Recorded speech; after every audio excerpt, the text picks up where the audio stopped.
Welcome back to our special discussion. We have with us our panelists, Sameer Raje from Zoom, Sudhir Warrior from Sundaram Finance, and Sachin Dutta from HSBC, Canara, OBC Life Insurance. Sameer, you've been listening in, about this whole use of video and video communication tools, but at the end of the day, it also depends on how strong is the infrastructure of every company.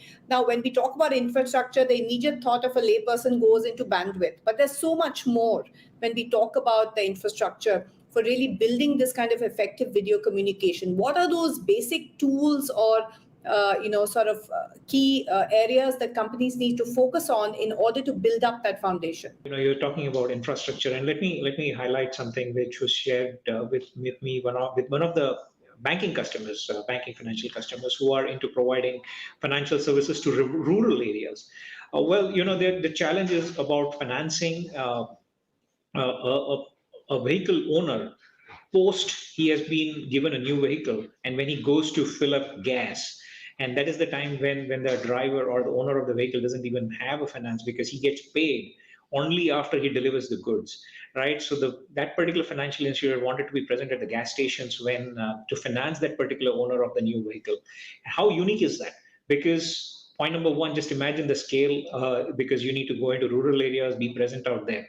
And how does infrastructure play over there? It's not only the connectivity and bandwidth, as you mentioned, but simply setting up of a kiosk like equipment out there, which is probably a not so powerful device, but just able to display and showcase the messaging across that, okay, we are there to help you at the touch of a button.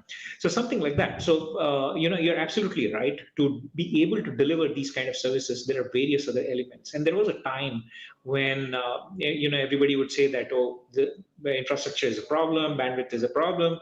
And as we were discussing, probably today bandwidths on SIM cards is probably much better than probably what is available in some of the great institutions themselves, because, we are getting those kind of bandwidths on SIM cards itself, or even at home.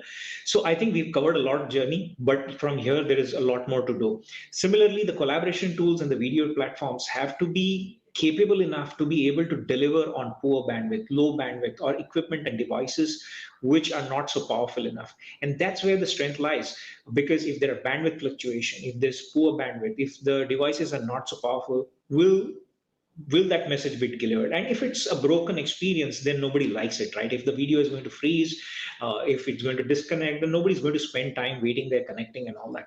So yes, the solution also needs to be good enough to be able to deliver on that lower bandwidth and poor, not so high-end devices, if I may say that.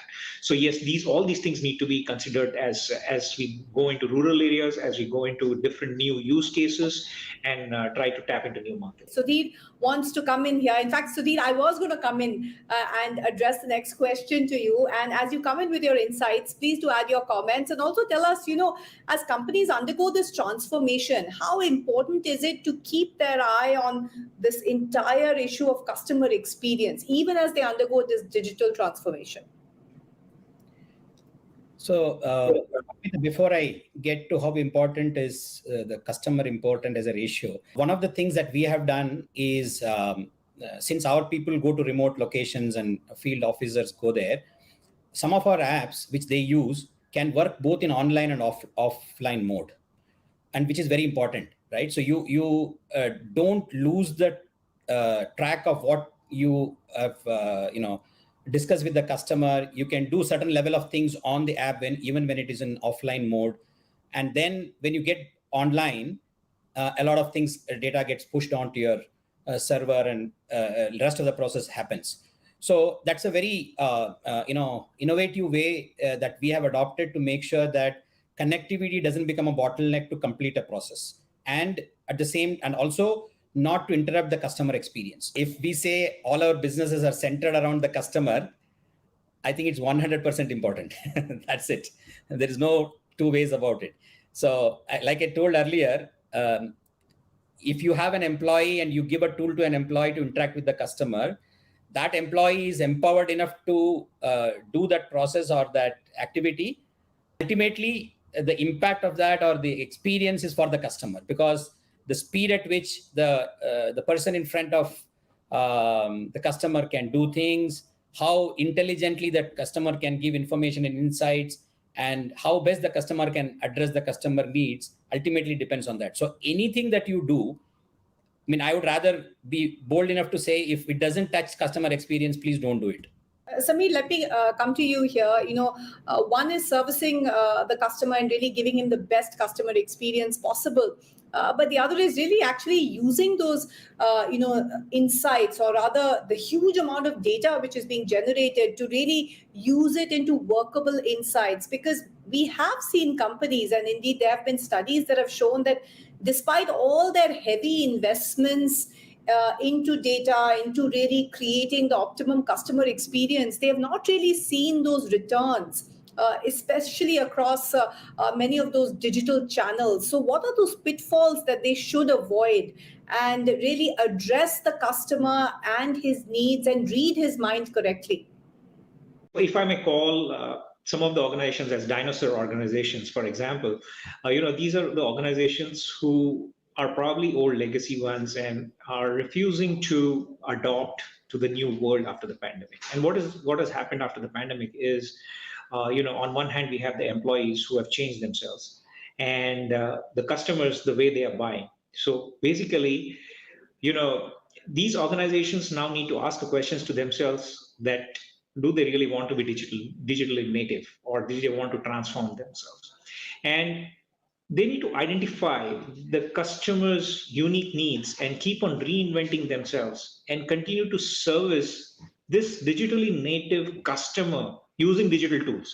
Now, whatever amount of data you may have, it's not going to help you unless you're close to your customer, you're interacting with them, hearing them out, and giving them back what they want.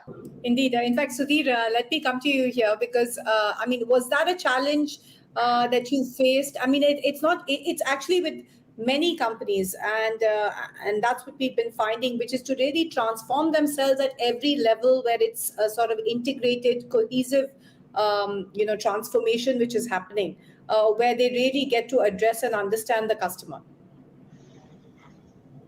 So, Paramita, I don't think that was a challenge. I think the challenge is, if anything that you overdo, you won't get the result. I mean, I don't think too much is the answer. It is about effectiveness, right? So when you design a product or a service, how user-centric your design is the most critical thing. Sachin, you want to come in here? If you have a problem which is unsolvable or too big to solve, then it will take a lot of time. And I guess the customer demands are also getting more, the customers are expecting more customized, tailor-made solutions, right? If you look at the age groups of the customers, different kind of customers, a different kind of planning cycle requires a different kind of, approach. So if you're dealing with a customer, a senior citizen, for example, of course, working very patiently and making sure that the digital adoption over there is done very differently. The approach has to be very, very different as against to you dealing with a millennial who will probably always think that you're kind of moving slow. Sameer, the final word goes to you. I mean, Zoom was at the forefront. It continues. It's become a verb, in fact, of choice, not just for companies, but for individuals as well.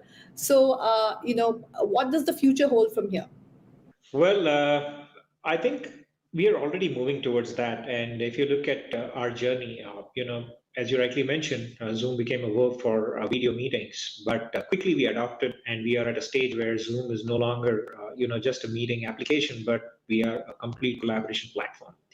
Be it empowering people in the rural areas, or right from the customer's first touch point on the website, to the buying process, to the sales engagement, to the bringing in subject matter experts, to service delivery, to KYC, to documentation, to servicing. Each and every aspect, be it financial, be it healthcare, be it any other, we are seeing Zoom being embedded, or technologies like collaboration being embedded into each and every workflow of different verticals. And BFSI is no different than that. And hence, I would say that's the future for collaboration. It's no longer a siloed technology, which is a communication collaboration suite where the chairman and CEO used to get a huge high-end video conferencing. Everybody else used to get something to make do with. But today it's the same platform for customers, employees, and all the workflows, and bringing everything together. That's the future for digital collaboration tools. So really democratizing the entire access to these platforms and ensuring everybody has a buy-in and hence enhancing the customer experience. Thank you so much, gentlemen.